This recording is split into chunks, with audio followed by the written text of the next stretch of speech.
with something else.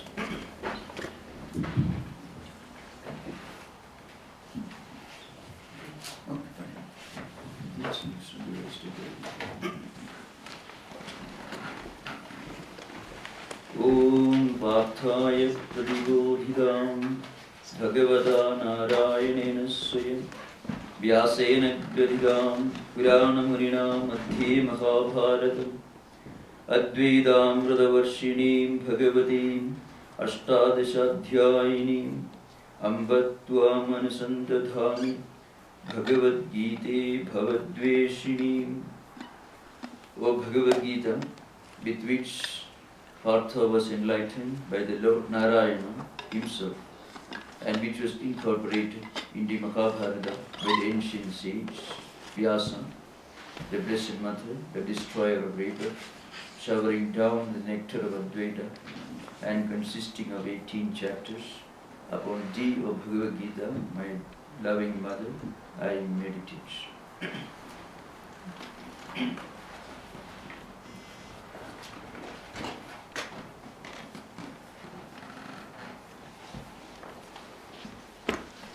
So yesterday we were dealing with the 64th verse.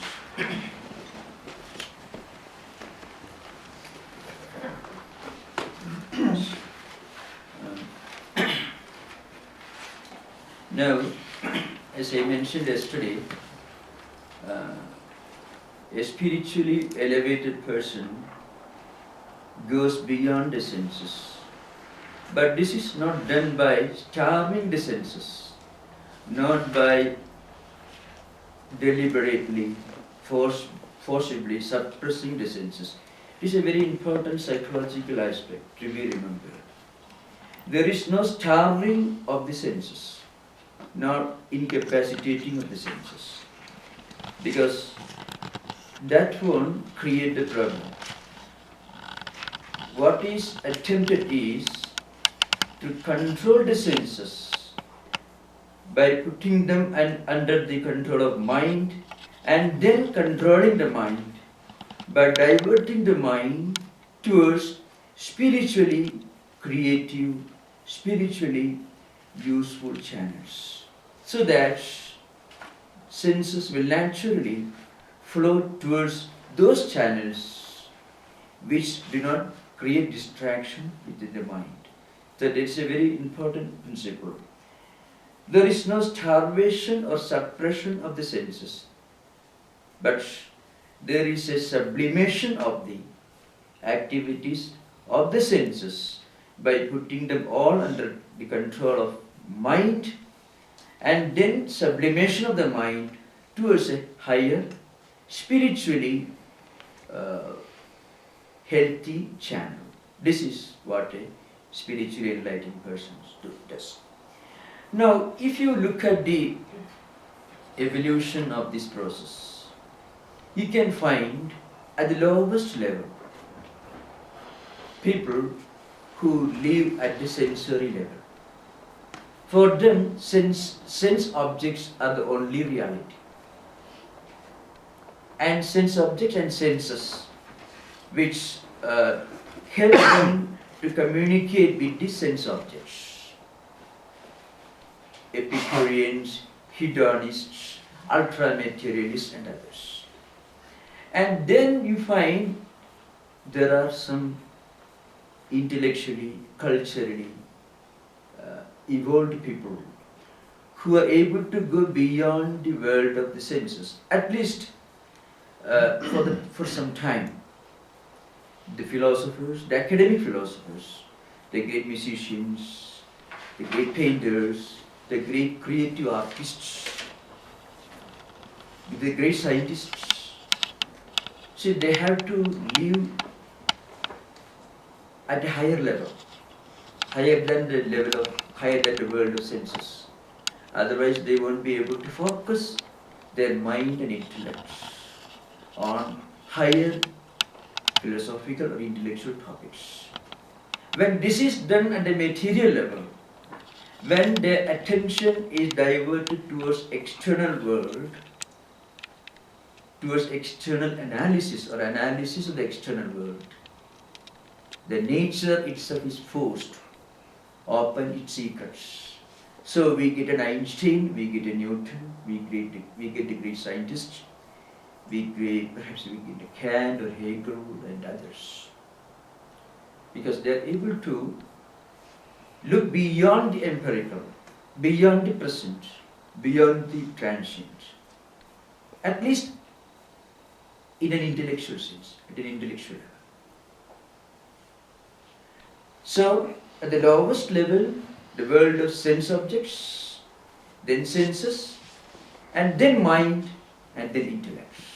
At the mental and intellectual level, as I said, we get great scientists, great speculative philosophers, great painters, and many of them sometimes get a glimpse of the infinite. That's why in the creative writings of great geniuses, the Kalidasa or Shakespeare or Dostoevsky, Tolstoy, or in the writings and paintings of great painters like Da Vinci, Raphael, they are being able to get a peep into the infinite. When we read the great classics, you find, suddenly we come across certain universal truths, which are not different from spiritual truths. They speak those universal truths. Not because they have realized them, then they become mystics and saints. But at the intellectual level, they are able to get a glimpse of these universal truths. Because they are able to go beyond the empirical, beyond the sensory, beyond the present, and look beyond the world around them. In fact, the march of human civilization has been possible thanks to the efforts of these great scientists or thinkers and speculative philosophers and artists who could get a glimpse into the beyond, into the infinite by reaching out beyond the empirical. But they are not necessarily Sthithaprajnas, they are not necessarily enlightened, illumined spiritual personalities. Though there is a glimpse, a flash of spirituality, but that comes out only in patches. They don't realize that. But then there have been great mystics, spiritual personalities, who went beyond not only the sense objects, senses, mind and intellect.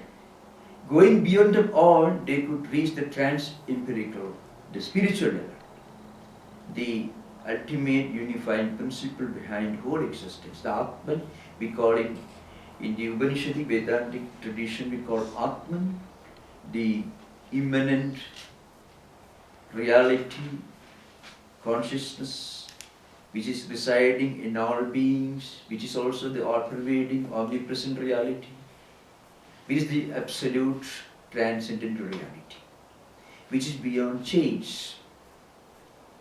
Those who have reached this experience level of perfect identity with this universal reality, we call them mystics. We call them Buddhas, Christs, Ramakrishna Order, Vivekananda, Shankara Acharya, and so on. These great men and women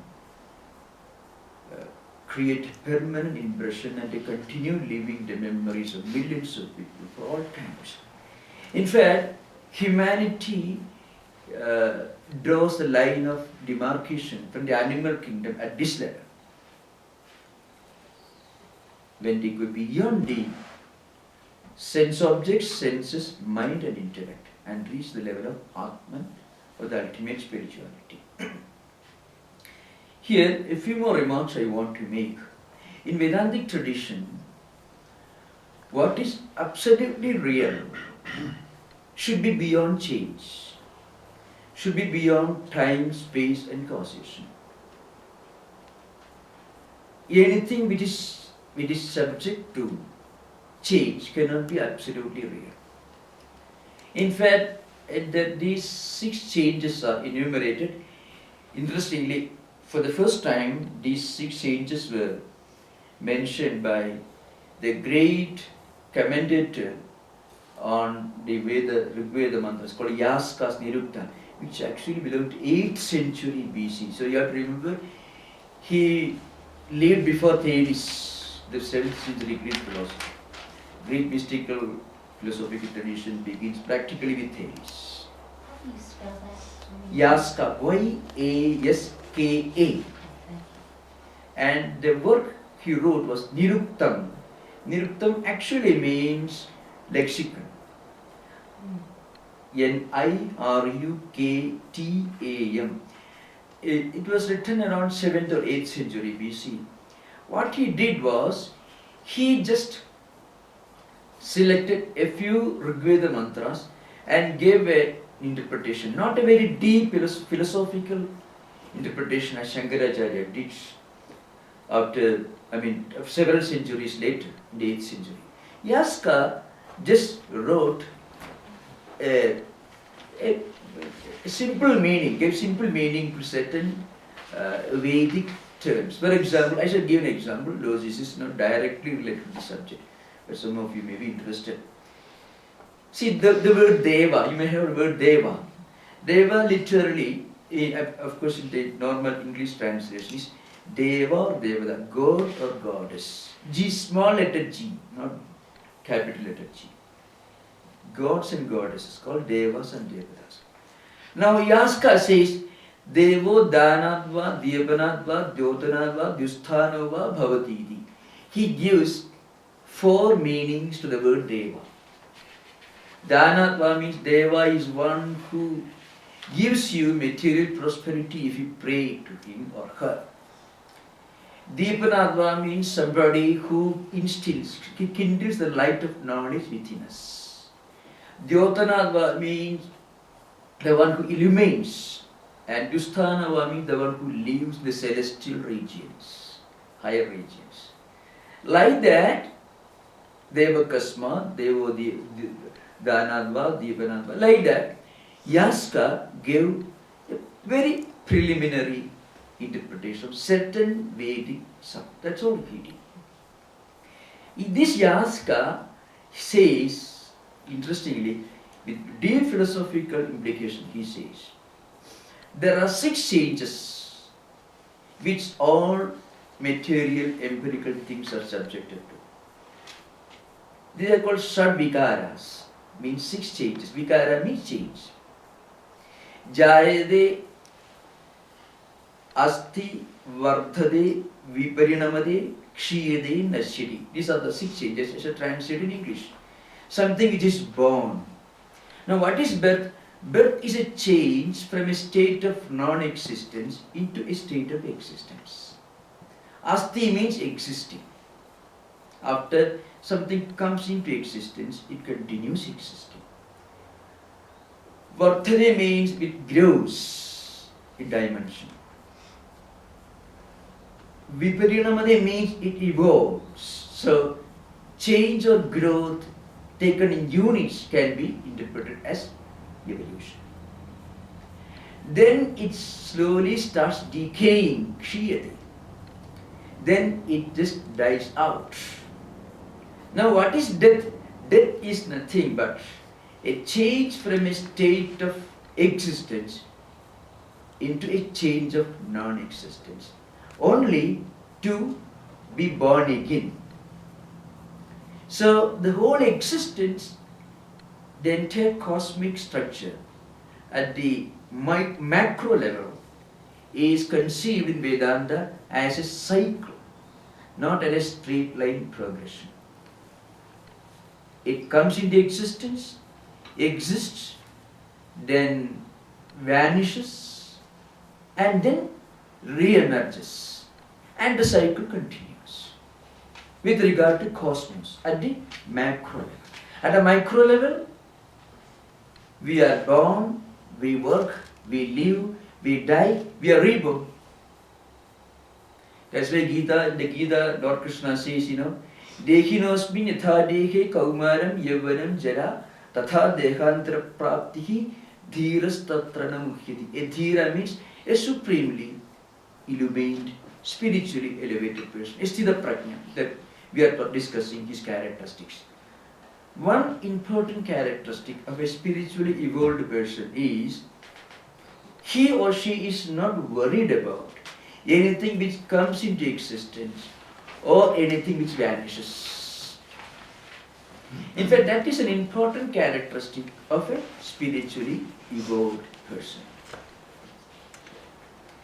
So, you find this. Now, interestingly, it was Yaska who first enumerated these 6 changes. So, Vedanta says anything which is subject to any of these changes, one or any of these 6 changes, cannot be eternal, cannot be everlasting, may exist, but only on a temporary basis. So it is called relative. That's called Maya. So Maya should be understood not as illusion, but as relativity.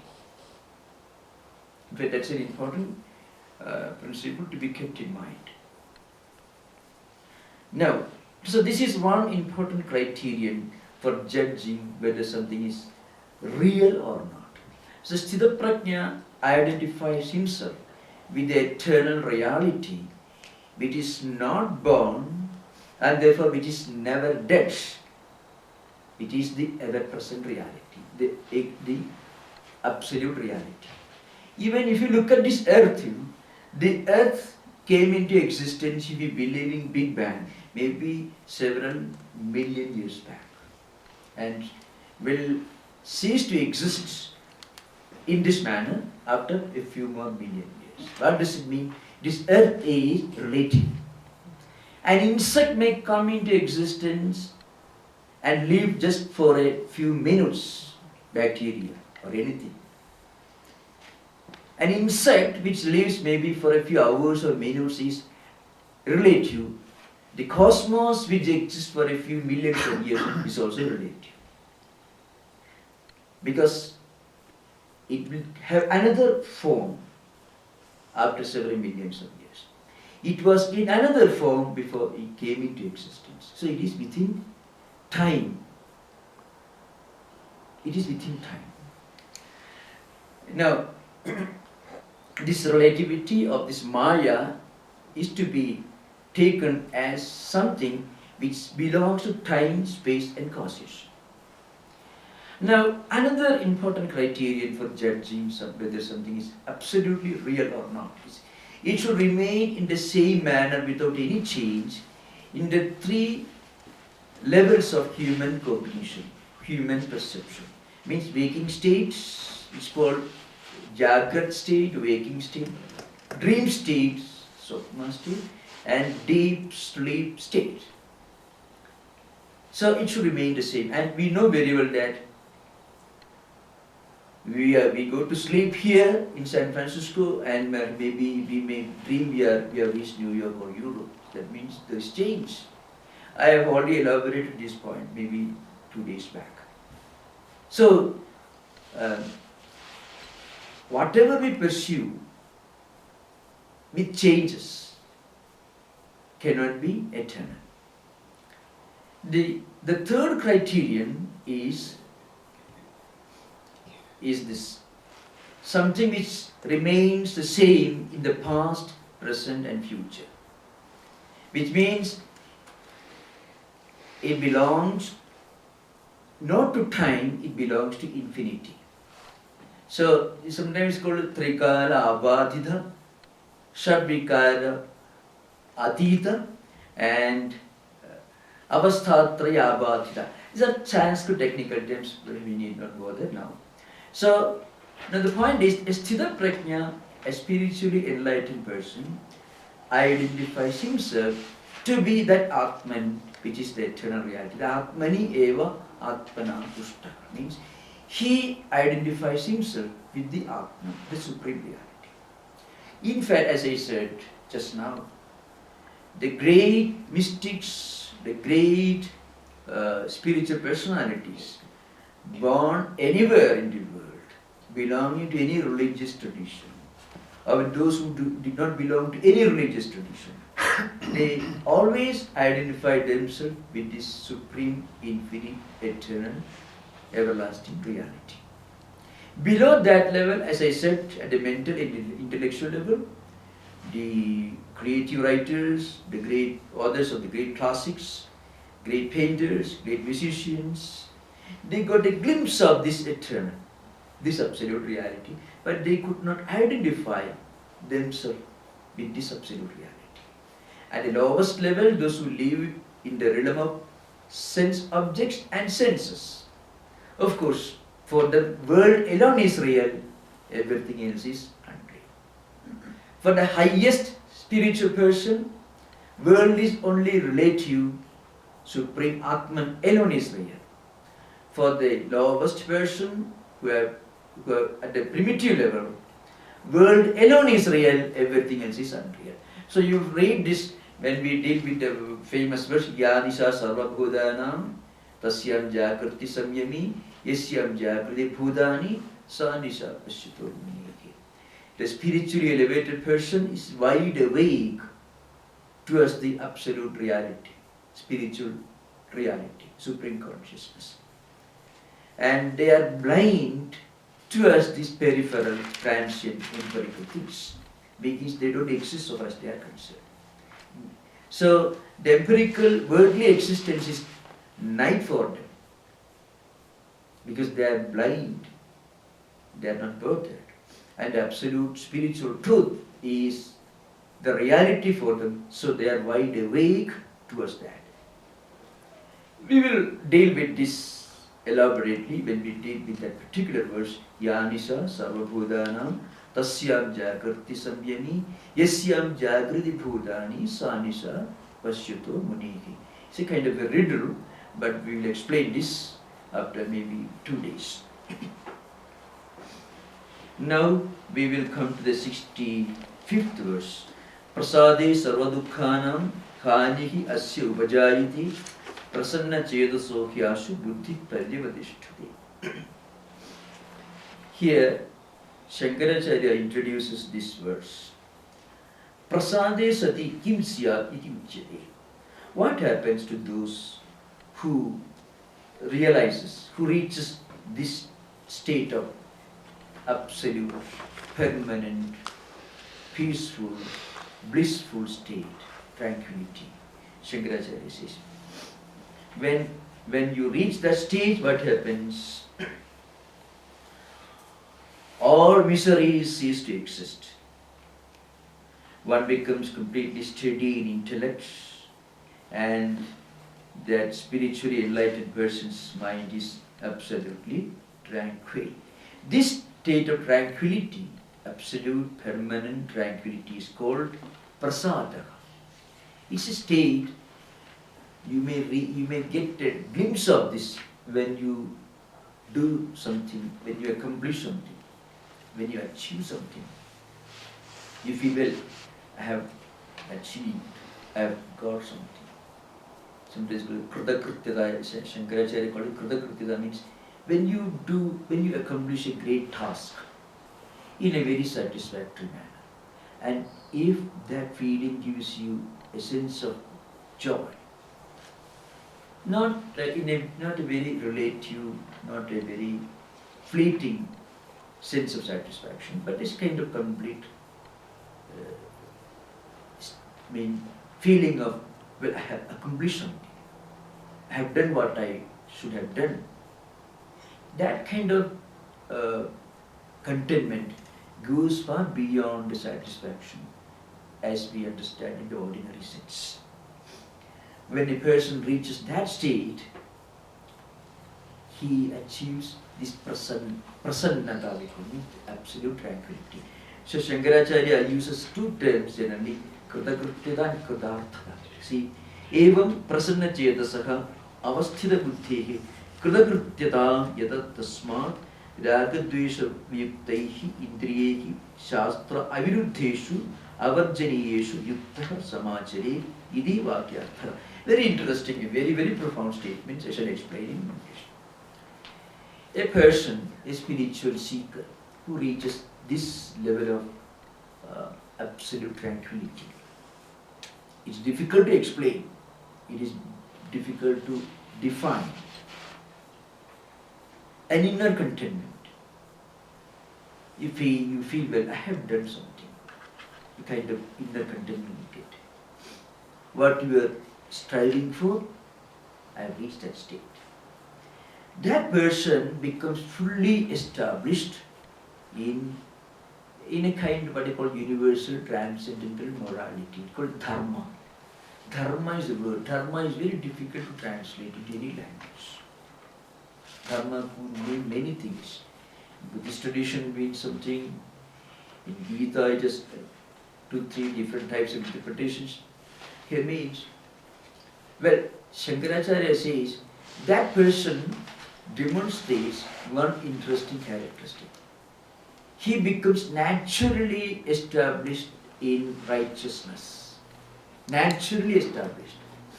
Means physically or intellectually, that person cannot do anything evil, anything against morality or ethics, anything which is against the good of the world.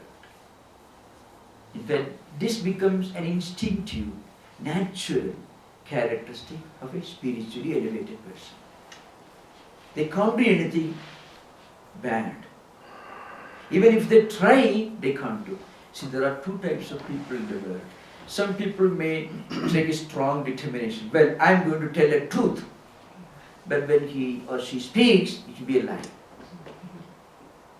So an instinctive character comes out. Great spiritual personalities, if they take a decision to tell a lie, they won't do, but still they will not be able to do that. Like an example is given, some of the tikas. So that's why, so such great people will naturally be established in the higher spiritual virtues. So there is a statement in Augustine, Lord, how can I ever find rest anywhere else when I am made to rest in Thee? So a prasanna chetaha means somebody who has reached spiritual tranquility, this kind of spiritual inner contentment. They are taking permanent rest at the feet of the Lord. So they won't find rest elsewhere. They won't seek rest anywhere else. That's the idea behind it. So that point is already clear now. There are quite a few such statements in the scriptures. How does a person reach this level of inner contentment? In the Rigveda Samhita, there is a famous hymn called Nasadaya Sutta, highly philosophical, essentially Advaitic or non-dualistic in content. There is a statement, Sato Bindhu Asati Niravindin Kridit Padesha Kavayo Manisha. A great sage, to put in a very allegorical language, a great sage went in search of absolute reality. You may call God, Atman, or anything. But he didn't find it elsewhere, outside, the external world. Then he turned his investigation inward, and then he found the reality was within himself. But this investigation, this spiritual investigation means spiritual practices, made him pure at heart. So within his own pure heart, he realized this absolute reality, this Atman, the supreme reality. Because everything emerges from this Atman. Everything exists in this Atman, and everything ultimately finds destination, dissolution in this Atman. So that's the story. Next verse is 60-61. Nasti buddhirayuktasya nacha ayuktasya bhavanam nacha bhavayata shantihi ashantasya kutasukha. To praise, to emphasize the importance of this spiritual tranquility, the next verse says, the one who doesn't have, who is completely devoid of this inner restraint, and who is absolutely ignorant of the highest spiritual truth, His ayukta means he is not a yogi. His mind is not under his control. Such a person cannot have any ideation or any attitude for higher spiritual principles. And if he doesn't have any interest, ideation or attitude or aspiration for higher spiritual principles, that person will have no peace of mind. And one who has no peace of mind, he has no joy, no tranquility, no happiness, nothing. Here we should remember, happiness and pleasure are two words.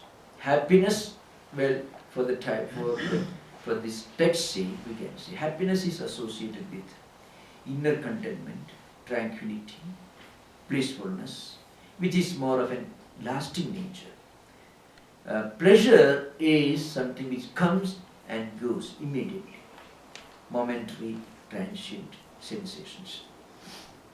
So the text says, those who do not have this spiritual aspiration will have only conflicts, restlessness, disharmony, distraction, anxiety, and so on, which are the very opposite of yoga, which brings happiness and tranquility. Not only that, this anxiety, lack of peace, mental distraction, it's a great drain of mental energy, nervous energy. You see, if you're suffering from mental restlessness, anxiety, conflict, it drains away all our energy. Mental, physical, nervous, psychological energy, everything. And it renders a wreck, nervous wreck, psychological wreck, this anxiety, conflicts. Now, how do we go beyond this? How do we avoid these conflicts? Generally, conflicts arise out of our interaction with the external world. Spiritual scriptures emphasize 4 different attitudes towards 4 different attitudes to be adopted when we interact with the external world, or the human beings or situations or environments, whatever may be. Maitri, Karuna, Mudita, Upeksha. These are the 4 technical terms which Patanjali, the yoga tradition, uses. One is Maitri.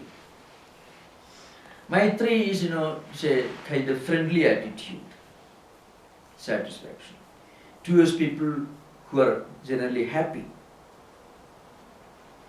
who are good natured and happy. Karuna means a kindly sympathy, an attitude of kindliness and sympathy towards those who are unhappy and miserable. Mudita implies a kind of joyous appreciation towards those who are good and who are worthy. Upeksha is conscious indifference, an attitude of complete indifference towards the wicked, towards the undesirable. These are the 4 bhavanas which are generally mentioned. This verse says, those who do not have any spiritual aspiration, those whose minds are always distracted, dragged towards sense objects in the external world, creating anxiety and conflicts within. And as Gita is going to say, Vayu Navamivam Phasi, those who are tossed about in the mighty waves of life. Such people will not have any peace of mind. So they will not have any joy or any satisfaction. That is the implication of this statement. But when we succeed in controlling the senses with the help of mind and intellect, which are enriched by spiritual ideas, even if we do not have the experience, the mystical experience. We are able to create certain attitudes, healthy attitudes, in our interaction with the external world. There is a famous, very well-known imagery. It originally comes in Rigveda Samhita, but the mantra is also found in the Mundaka Upanishad, which actually belongs to Atharva Veda tradition. The verse is this: Dva Suparna Sayuja Sakhaya Samanam Bruksham Parishusvajade Tayor Anya Pipalam Swadatti Anasnan Anyo Abhichaka Siti. This is the mantra. You think of a tree and two birds. They are identical in color, in nature. Apparently they look alike. One bird, which is sitting on the branch above, remains steady, calm and quiet in a state of perfect tranquility. The other bird, which is very similar, Sayuja, Sakhaya, Samanam, so they all look alike, then they are friends also. It means the identical color, shape, form are implied here. Suparna means same, can be same type of feathers. So the one bird is sitting above, as I said, calm and quiet, without doing anything, in a state of perfect tranquility and peace. The other one sitting on the branch below, it is restless. Sometimes it is too much worried. Sometimes it expresses its joy. Again, it gets unhappy. So it is tossed about, as I said earlier, the mighty waves of sorrow, grief, jubilation, enjoyment, and so on. Now, why? The reason is the bird sitting below, the branch below, is eating the fruits, because all the fruits may not be sweet. So when it eats sweet fruits, it's very happy. When we have pleasurable experiences, happy experiences, we become very happy. And then the bird will eat another fruit, thinking that it is also sweet, but it's very bitter. So it becomes unhappy. So this goes on. But then it continued climbing upward. It wanted to reach the branch on which the other bird is sitting, calm and quiet, in a state of perfect tranquility. And ultimately, he reached the other branch. When he reached the other branch, they both merge into one. This is an imagery. The idea is this. Of course, in the philosophical commentary, the bird sitting above is called Ishvara. Means like here, in our context, we can say he is somebody like Sthithaprajna, a spiritually elevated person. The bird sitting above. There are fruits around, but it is sitting quiet, tranquil. And the bird below is trying to practice some spiritual practices, spiritual sadhanas. That's why he's trying to climb this branch and reach the top branch. If he sits there eating fruits and sometimes happy, sometimes unhappy, then it's like people who believe the world alone is real. So sometimes we are happy, sometimes we are not happy but unhappy. But this bird is a spiritual seeker, so suffering joy and enjoying joy and also suffering sorrow, he climbed the branch and reached the top, and then he found it is not different from the other bird. Means when you reach that level of spiritual illumination, you are able to look upon the whole world, live in the world, you need not run away from action, but you are able to sit as a witness, as the eternal subject untouched by what goes around. How is this possible? As I said earlier, non-attachment is the tool which helps us to remain in a state of perfect tranquility. So, it's a very famous verse. Now we will go to the next 67th verse.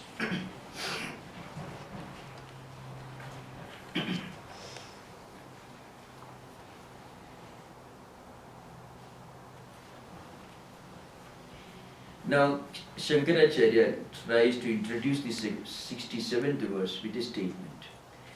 The statement is this: Na trishnayam satyam sukhasya gandhamatramapi upapadyate ityartha. Whenever we have desires in our mind, whenever we are in a state of dissatisfaction, full of desires for something, we will not be able to enjoy even a fraction of contentment, spiritual tranquility. That is the kind of imperative statement which Shankaracharya makes. The point is that in Buddha also is very emphatic in pointing out this trishna, desire, is at the root of all human problems. You heard of Buddha's story, how he left his palace.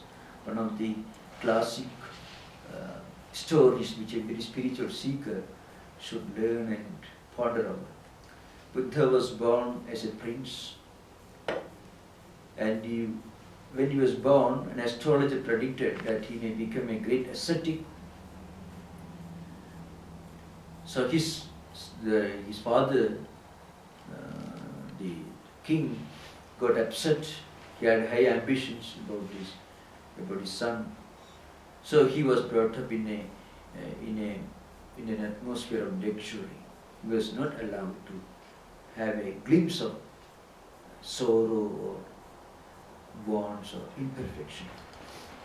He was not even allowed to go on the streets to see beggars. So one of his biographies say, when the prince and the father took out for a walk in the streets, all the beggars were driven away. Beggars and sick people, because the king didn't want his son to know that there is such a thing as sickness, sorrow, or death. Anyhow, but once it so happened that he went out for a walk, and he happened to see a dead body being carried to the cremation ground, a sick man, an old, physically feeble person, and also a great ascetic. So he saw there is such a thing as sickness, death, and also old age, all images of sorrow, grief, and tragedy. But then he saw the face of a yogi who was perhaps a Sthithaprajna, and there was perfect calmness, joy, inner joy, contentment, tranquility on the face of the yogi. It said that night he left his palace, leaving behind his young wife and also small child, and that is how he started his spiritual quest, and he became Buddha the Enlightened. So, and that Buddha used to stress again and again that the root cause of all human miseries, including the cycle of birth, life and rebirth, is trishna or desire. So the only way out of this problem is to get rid of trishna, complete liberation, freedom from trishna. That leads to spiritual liberation, which he called nirvana.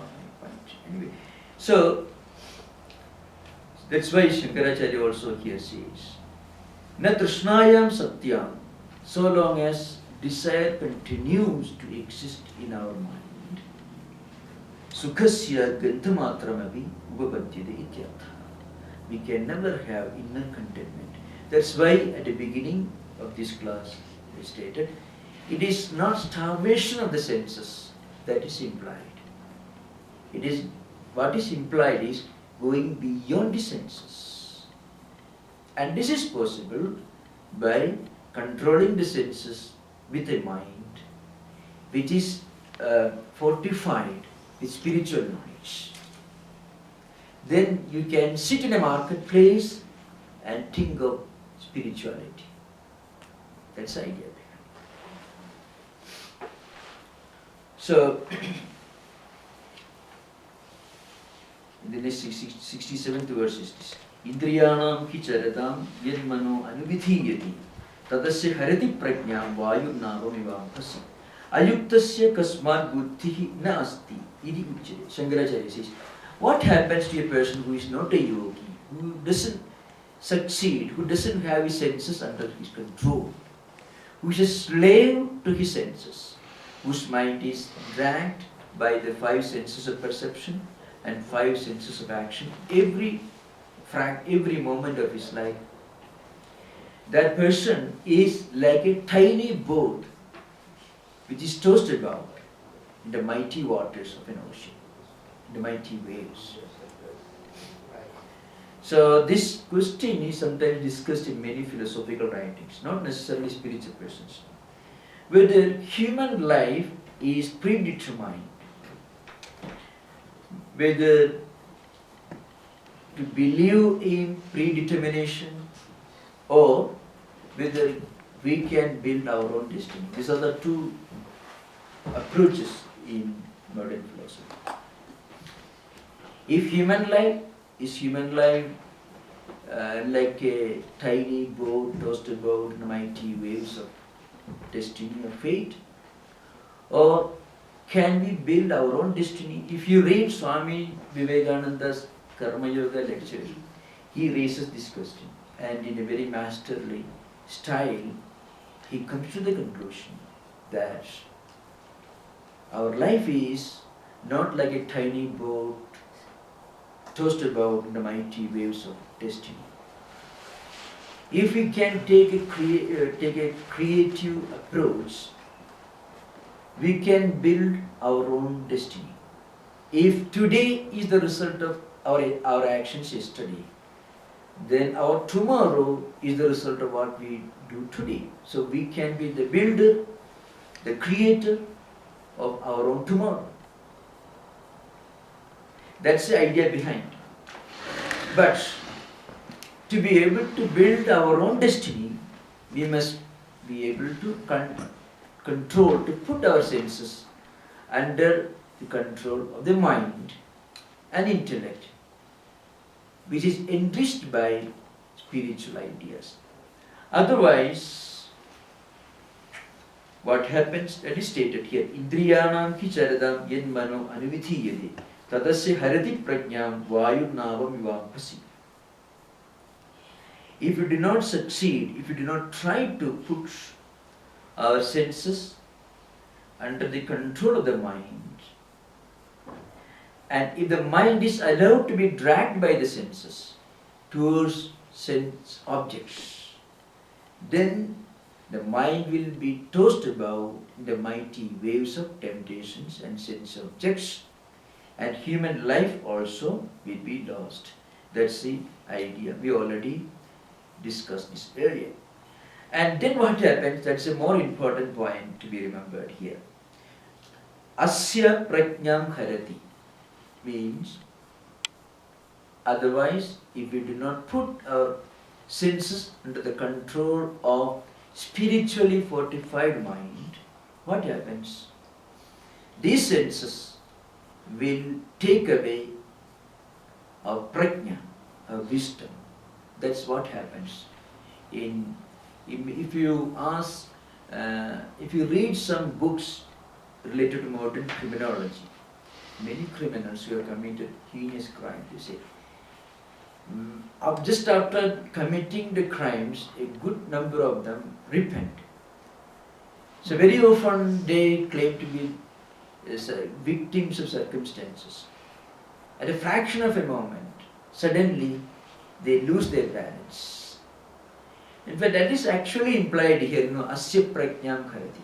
The senses, the sense objects, the temptations, the desires, take away our balance, wisdom.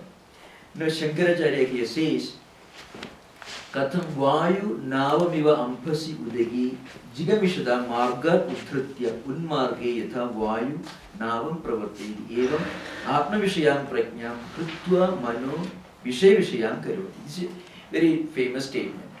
What the great teacher means is this. If we do not strive to put the senses under control, what happens is this. Whatever spiritual practices we try to do may not always succeed, because the senses will take our intelligence, our mind, towards the sense objects, taking the mind in the opposite direction. So there is a classic example, this illustration which I gave earlier. Just as a small tiny ship is carried by the mighty powerful winds, by the waves, and taken in the opposite direction. If the ship is not properly guided, if the navigator is not intelligent enough, not competent enough to guide the ship properly away from the boulders and rocks, so that he will be able to reach the destination. Otherwise, the ship will be carried by the mighty waves in their own direction. That is a famous illustration that is given here. Vayu navam ivampasi. This dash, a tiny boat is carried away by the wind. So we not only will not reach our destination, but we will reach the opposite direction. That's the idea. Now, therefore, Lord Krishna says, Tasmad yasya mahabahu nigrahitani sarvasyaha indriyani indriyarthebhya tasya prajna padishthita. Therefore, Krishna tells Arjuna, try to put your senses under the mind, then you will reach the destination. A very famous statement is the Imitation of Christ. Thomas A. Kempis say, he says, for as a ship without a helm is driven to and fro by the waves, so the man who is negligent and given up his resolution is tempted away in many ways. So you can find identical language. A ship is carried away by the sense object, by temptations. In the Christian theology, the same idea is put in a different language, temptations. One point to remember is, the idea is the same, but in Christian theology, very often normal human weaknesses are interpreted as temptations of the Satan, because the evil is given a personalized interpretation. In Vedanta, you don't find this kind of personalization of the evil, because Vedanta accepts theory of error, not theory of evil. That's a fundamental difference. But in writings of the great mystics, Christian mystics, you can find, whenever they talk about temptations, they are mostly talking about the way the mind is taken, carried away in the opposite direction by temptations. The powerful winds, the mighty waves are the temptations. And the boulders towards which we are carried are the satanic forces. And the tiny boat is our human existence. The idea is the same, but the interpretation, the language, the vocabulary may be different. That's why Thomas A. Kempis says, for as a ship without a helm is driven to and fro by the waves. So Krishna says, Tadasya haradi prajnam vayu navam ivampasi. So same idea is here. And Shankaracharya says, Vayu navamiva ampasi udage jigamishada marga udhritya unmargi yatha vayu navam pravartayati. So these mighty currents, mighty waves, take the boat away from the proper direction, away from the direction in which we want to travel, and take us in the opposite direction. Who is the victim? Who is the person who has to encounter this problem? Thomas Akimbi says, so the man who is negligent and give up his resolution is tempted away. If the spiritual seeker is negligent,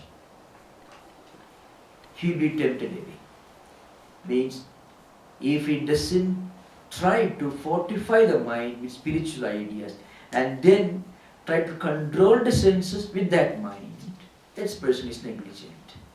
And that person is carried away by the mighty currents, be it evil currents, and taken into opposite direction. It's a very illustrative statement in the works of Thomas Akimbi. Now,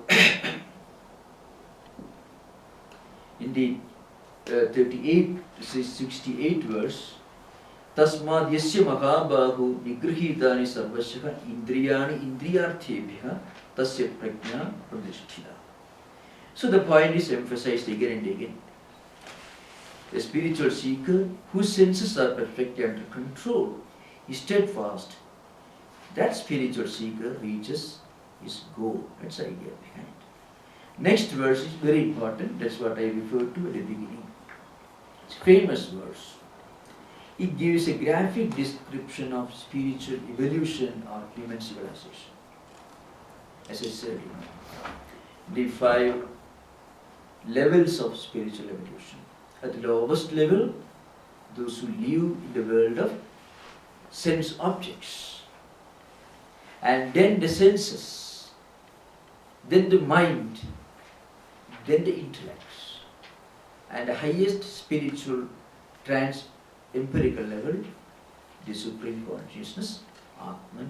Sometimes it is called God's grace in the works of the mystics, God's love it's called, but in Vedantic tradition it is called the supreme knowledge, Jiva Brahmaikyam, or the identity between the individual soul and the universal soul. So the verse may appear to be a riddle, but it is highly metaphysical. Yanisha sarvabhodhanam tasyam jagrati samyami yasyam jagrati bhodhani sa nisha pasyuto munihi. So, if you observe the spiritual evolution of human beings, you can find 3 levels from a Vedantic perspective. At one level, there are those for whom the world alone is real. The material world alone is real. The only purpose of human existence is to enjoy. Body is the only reality. Body worshipping. Everything is put at the service of body worship. For them, world alone is the reality. Then there are those who are more evolved. For them, world is not absolutely real. You ask any educated, civilized person, not necessarily a scientist like Einstein. You ask any well-educated, cultured person, they won't tell you the world as we experience is eternal.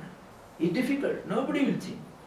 The world we know, if any scientist, any educated person knows that maybe after some millions of years the world will completely change. So, and anything subject to change cannot be eternal, cannot be absolutely real. Anything which goes on changing cannot be eternal. because it changes its dimension, its shape, its characteristics.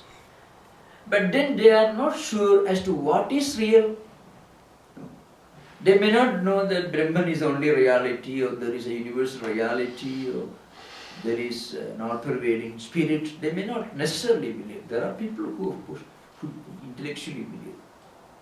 But there are many who are convinced in a purely intellectual sense, maybe a scientist, that the world that we experience, the world that we interact with, the world in which we live is not eternal. That is very much a fact of modern science.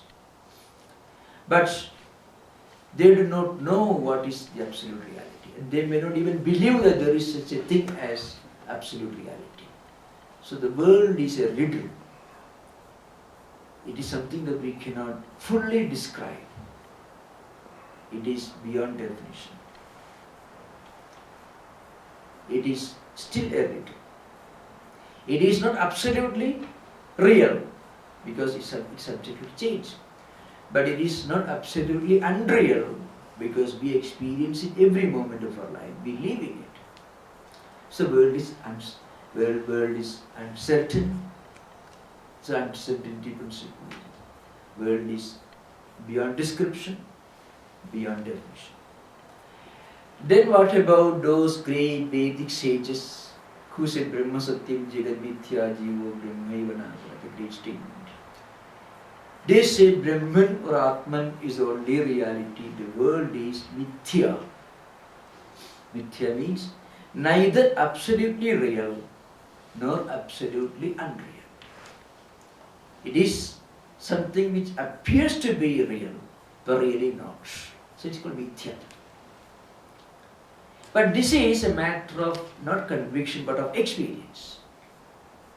The reality, the fact that Brahman is only reality is not a matter of conviction or intellectual theory.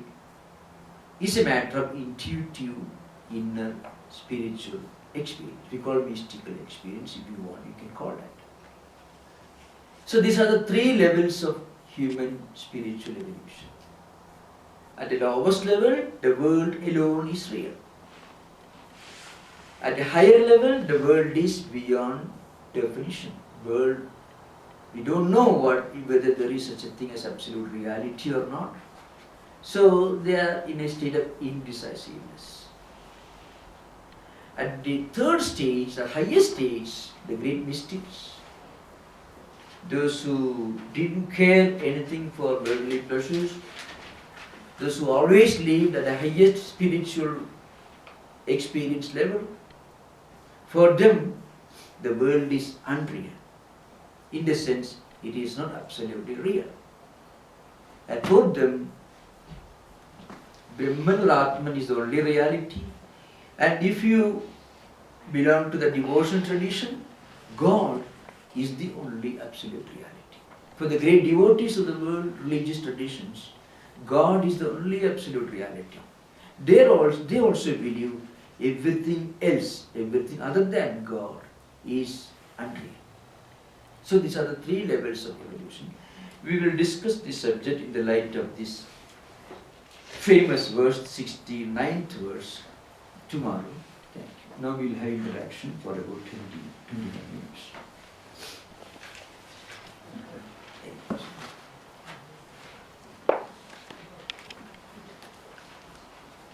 Swamiji, you were talking about the lower bird and the higher bird. From the lower bird and the higher bird, from the standpoint of a spiritual seeker, in order to see the world the way it really is, and not the way we imagine it, we can only see that from the standpoint of the higher bird. Yes. Because the higher bird in a state of identity and unity with the universal soul. So that's why for the higher bird, these fruits of the tree are not things to be enjoyed. Even that bird eats the fruits, it won't suffer misery and it won't enjoy the sweetness of the fruit. It goes beyond. So it is in a state of perfect inner tranquility. In the classical commentaries, the bird above the branch is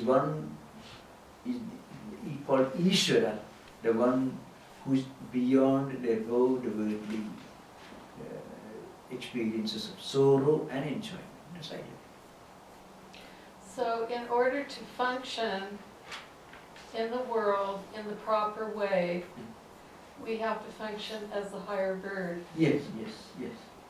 That's the way to do that. So that's why in the earlier verses the principle of non-attachment was stressed. Yesterday also. We need not get rid of actions. Actions by themselves do not create problems. Fruits of actions or results of actions also need not necessarily create problems. It is our attachment towards the results of action and our identity that we are doing something, so we are going to enjoy the results of our action. This identity is the source of trouble, and this problem can be solved by assuming an attitude of perfect non-attachment. That's the idea. Swami, for saying, see the world as it really is. If we see as it really is, are we seeing the world at all? Oh, yes. From a Vedantic perspective, a Jivan Mukta, a spiritually elevated person who has reached the highest mystical experience, continues to live in the world, but he is not affected by the world. He can look at the world as a spectator watching the drama, not as a participant. This is in Shankaracharya's commentary and other books. Shankaracharya makes a statement, Ratnyaha Veena Vadanavat. I shall explain this. A king, suppose a king invites a professional musician to his court and asks him to play. The musician will try his best, will try to put up his best performance, because otherwise he may be punished, or if he puts up a very good performance, he may be rewarded. But suppose the king himself sits in the same court, alone, and if he is himself a musician, if he starts playing, he is not concerned. He is completely free. Or if the king plays the role of a beggar in a drama, Sri Ramakrishna in the Gospel makes a statement. He may get an Oscar award, he may look more miserable than a professional beggar, but the king knows that he is a king within. He is not affected by the role that he is playing. Within the heart, the king knows he is the king. Even an actor also knows that after the makeup is removed, he will go and stay in a 5-star hotel. He won't be miserable. So, but that's not the experience of a beggar in the street. His suffering, his misery is real for him. The beggar or the poor man sitting in a corner of a street like the ordinary human beings who think they are the physical bodies. So poverty is real for him. Poverty is a crushing experience. Misery is a crushing experience. Because for him, body alone is real. The world alone is real. But for a spiritually elevated person, he may live in this world, he may suffer, but it doesn't affect him. See Sri Ramakrishna, for example, he was suffering from cancer, throat cancer, very painful. But any moment he can go beyond all this and speak of the highest spiritual truth. But if you ask an ordinary person who is suffering pain and you ask him to expound a philosophical truth, ask a patient, he is suffering pain, he won't be able to do that. So, a spiritually elevated person can live in the world, still be away from it. The world for him is a drama that's going on stage, in which he is not a player, he is just a spectator, sitting on the galleries. So that kind of total dissociation, non-attachment, becomes natural for a spiritually elevated person. Same. Only Nataka Eh? Nataka Deepa by Vidyananda Swami. Ah, yes, the Panchadashi, yes.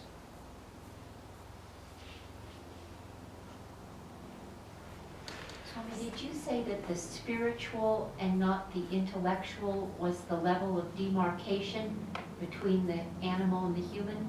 Yeah, I would, well, you can argue the other way also, because the mental and intellectual Yeah. may not be possible for the animal kingdom. Mhm. But if I say that, Yes. there are people who will tell you there are some animals who can Oh, remember things. Oh, okay. Because I have confronted Yes. some questionnaires like that. Right. So there are people who tell you that animals can recognize, can remember, Mm-hmm. they have the power to pursue, to express, to retain in memory and for recognition, which are from a scientific point of view the functions of mind and intellect. Okay. So to be on the safer side, Yes. I said at the Spirit. highest spiritual level, we can see the line of demarcation between the animal kingdom and human. Swami, in order to see the world as God, then how do we account for the changeable and the changeless? Aren't they really the same but just a different perspective? Isn't the changeless in the changeable? Yes, yes. Now, in Vedanta, the world as world, in names and forms, is unreal. But if you can look upon the world and dissociate with from name and form, then it is non-different from the absolute reality. That's the idea behind. It is like, we attending Mandukya classes. You have to think of the semi-dark room where there is a piece of rope lying there, and four people may have four different views with regard to the object that's on the table, the rope. One person thinks it's a snake, another person may think it's a stick, third person may think it's a stream of water, the fourth one may think it is a crack on the floor for superimpositions. Sarpa, Bhuchidra, Danda, Jaladhara. Not going to those details. Now, the rope as rope is real, but the rope as snake is unreal. Snake idea is a superimposition of the rope. Similarly, if you think the world can have a reality other than God, then you have to accept two realities, which is not acceptable from the non-dualistic point of view. So that's why the world as world is unreal. The world minus its name and form is the same as Brahman. Surupa drishtya Brahma eva, nama rupa drishtya mithya. That's a definition, of course. Means the world as it is, devoid of name and form, cannot have any identity other than Brahman. Because if you accept it, the world becomes one reality, Brahman becomes another reality, which is not acceptable. But the world in association with the name and form is like the rope identified by mistake as snake. So name and form are things which come and go. Example, if it becomes very clear, you are all wearing golden ornaments, some of you at least. Now, these golden ornaments are different from the gold biscuits which people use, which you find in the goldsmith shop. Now, what is the golden ornament? The golden ornament is nothing but gold plus name and form. Is there anything in the golden necklace except gold and name and form? Names and forms can change. This same necklace can be converted into another ornament. Then you call it another name. It has got another form. So names and forms come and go. Pots and pans and glasses, different vessels made of clay have different names because of different forms. But then, as clay, they are the same. As name and form, they are different. Similarly, from the non-dualistic point of view, there is only one reality. Names and forms come and go, so they are not eternal. But a substance doesn't come, it doesn't go, it remains the same. So, it is the absolute reality. From the Vedantic perspective. Would it not be helpful as you're, moving through your own progression to hold that thought first rather than the two? Yes. To continuously hold that first thought and not keep seeing it as the two. And the real problem is when we are living the world and we are always conscious of the names and forms and we take these names and forms very seriously, then miseries will never come to an end. But on the other hand, when we are living this world, when we have to confront many problems, please remember that this world is nothing but a formation of names and forms, which come and go. So the miseries, problems, the enjoyments, all these are fleeting sensations, which come and go. They are not eternal. Behind and beyond all this, there is one reality. If this idea we can keep in mind as an intellectual idea, it will be very helpful. That's only consolation from a Vedantic perspective. If that's the only way we can get peace of mind. Because we are always drawn towards names and forms. Some people get very much upset if their friend becomes angry. Or the conditions become unhappy. And sometimes they enjoy a lot when the conditions change. So they are just like the tiny boats tossed about in the mighty waves. But suppose you understand when it is natural for these things to have different changes. Things are, by the very nature, the world is full of changes. Sometimes happiness, sometimes unhappiness. But behind this happiness and unhappiness, there is the reality which remains the same. We are that reality. We concentrate on that reality, then mentally you will be able to keep away from this. That's the idea. So, if a navigator knows very well that there are waves, there are currents in the ocean, then he will train himself to navigate efficiently. So, this intellectual knowledge, that this is the nature of the world.